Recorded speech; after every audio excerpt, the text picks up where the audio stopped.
नमस्कार, आप देख रहे हैं जन खबर। खबर देहरादून से है।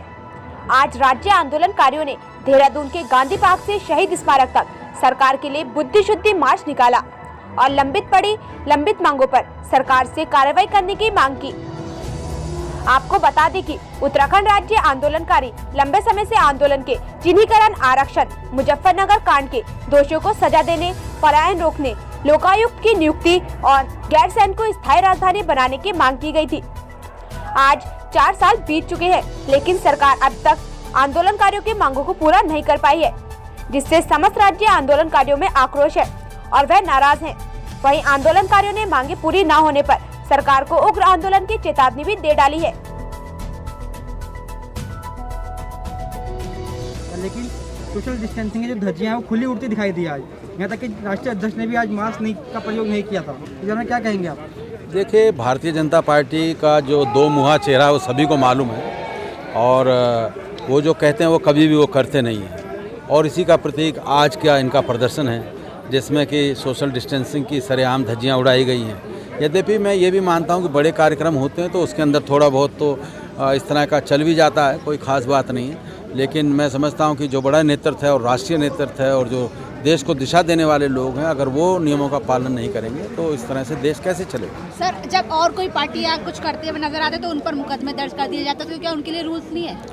निश्चित तौर पर कांग्रेस का, मैं तो खुद उपाध्यक्ष हूँ और भुक्तभोगी हूँ, हम पर मुकदमे लगे हैं और आज भी यहाँ पर आए, कुछ मालूम नहीं, बाद में पता चलता है कि मुकदमे बना दिए गए हैं।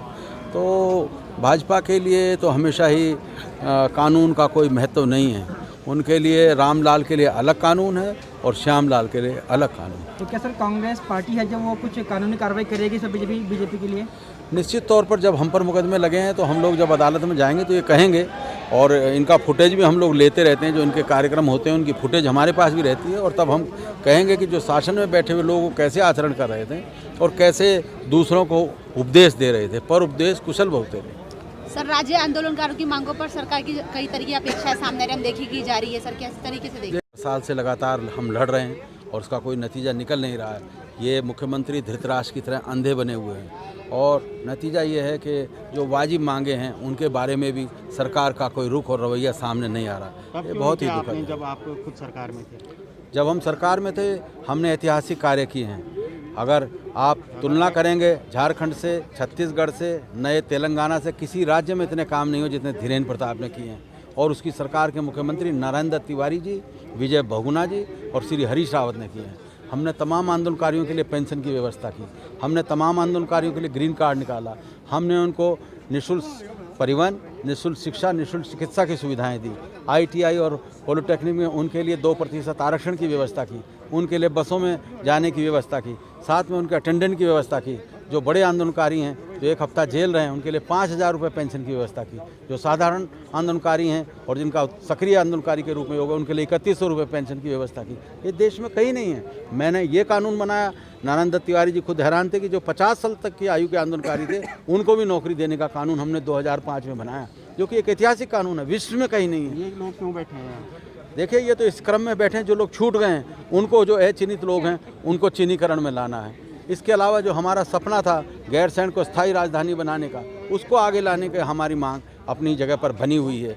इसके अलावा जो यहाँ पर लोकायुक्त की नियुक्ति है, भ्रष्टाचार पर जो और अन्य भविष्य के सवाल हैं, एक आदर्श उत्तराखंड बनाने के, उन सवालों को लेकर अभी लड़ाई जारी है। धीरेन्द्र प्रताप जी अगर राजनीतिक सत्याग्रही हमारा हर चीज़ के लिए नारा है, क्योंकि हम गांधीवादी हैं। हमने गांधीवाद के माध्यम से उत्तराखंड राज्य बनाया और आगे भी हम गांधीवाद के जरिए ही अपनी मांगों को पूरा करना चाहते हैं। नहीं तो चुनाव आ रहा है 2022 में, कांग्रेस आएगी।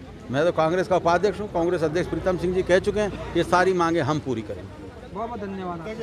लगातार वर्तमान सरकार जिस प्रकार से पिछले 3 साल से बिल्कुल निरंकुशता की तरफ, घमंड में लगातार वादा खिलाफी, 5 फरवरी 2019 को मुख्यमंत्री आवास घिरा हुआ, 5 दिसंबर 2019 को विधानसभा घिरा हुआ, आज 1 साल हो गया।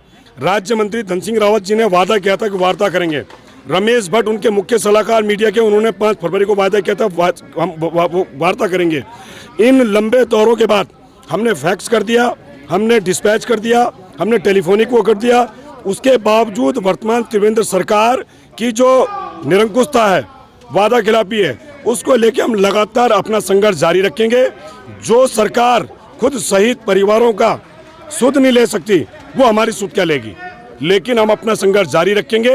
ये नहीं तो कोई अगला मुख्यमंत्री आके, ये सरकार नहीं तो कोई दूसरी सरकार आके, आज हमने बुद्धि शुद्धि, हम अभी भी आशावादी हैं कि सरकार, आज वो नड्डा जी का स्वागत कर रहे हैं और आपके चैनलों के माध्यम से मैं नड्डा जी के कान में ये आवाज़ डालना चाहता हूँ, अगर यही त्रिवेंद्र सरकार रही और यही शहीदों का अपमान रहा, आंदोलनकारियों का अपमान रहा, तो आप त्रिवेंद्र रावत के भरोसे सरकार आने की उम्मीद ना करें। ये सबसे बड़ी बात यह है कि त्रिवेंद्र जी को सोचना चाहिए, अगर ये प्रदेश ही ना होता तो शायद वो प्रधान नहीं, मुख्यमंत्री तो बहुत दूर की बात है, वो प्रधान भी ना बन पाते।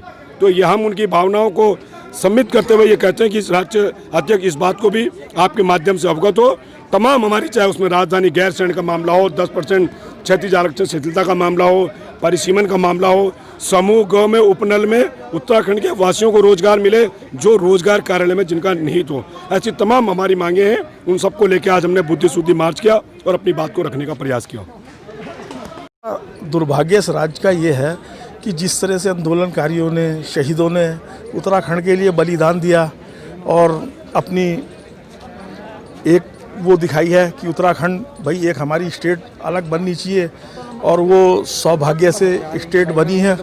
और स्टेट बनने के बाद जो है सरकारें आई हैं, आपकी नित्यानंद स्वामी से लेके आज त्रिवेंद्र रावत जी की भी सरकार है, तो उसमें इन्होंने जो है आंदोलनकारियों को गंभीरता से नहीं लिया।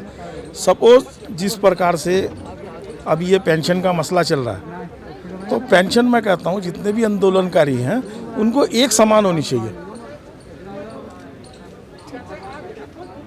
और बाकी हम लोग सबने राज्य की लड़ाई लड़ी है। अगर ये करेंगे तो अच्छा है, नहीं करेंगे तो जनता जनार्दन जो है 2022 देर नहीं है, समझे, 10 महीने बाद आचार संहिता लग जाएगी, तो उसमें जवाब देगी जनता। सर, अगर सरकार आपकी मांगों को नहीं मानती, प्रकार का आंदोलन करेंगे। आंदोलन तो पिछले कई वर्षों से करते आ रहे हैं अपनी मांगों को लेकर। देखो, सरकार आपका संज्ञान नहीं ले पा रही है। नहीं ले पा रही तो जो आंदोलनकारी संगठन है, इसी से साथ जो लोग हैं मिलके लड़ेंगे तो ये जवाब देगी जनता जनार्दन, क्योंकि सब देख रही है जनता कि जिस प्रकार से हो रहा है आंदोलनकारियों की, जिस तरह से वो हो रही है और शहीदों की, तो आप तो फिर वही हो गया प्लस बीजेपी प्लस कांग्रेस, और जो यहाँ का जो आम आदमी था, आम नागरिक था, जो यहाँ की लड़ाई लड़ी वो फिर पीछे चला गया। आज सारा जितना इन्वेस्टर है वो सब बाहर का है, जो यहाँ का स्टेट का आदमी है वो परेशान है।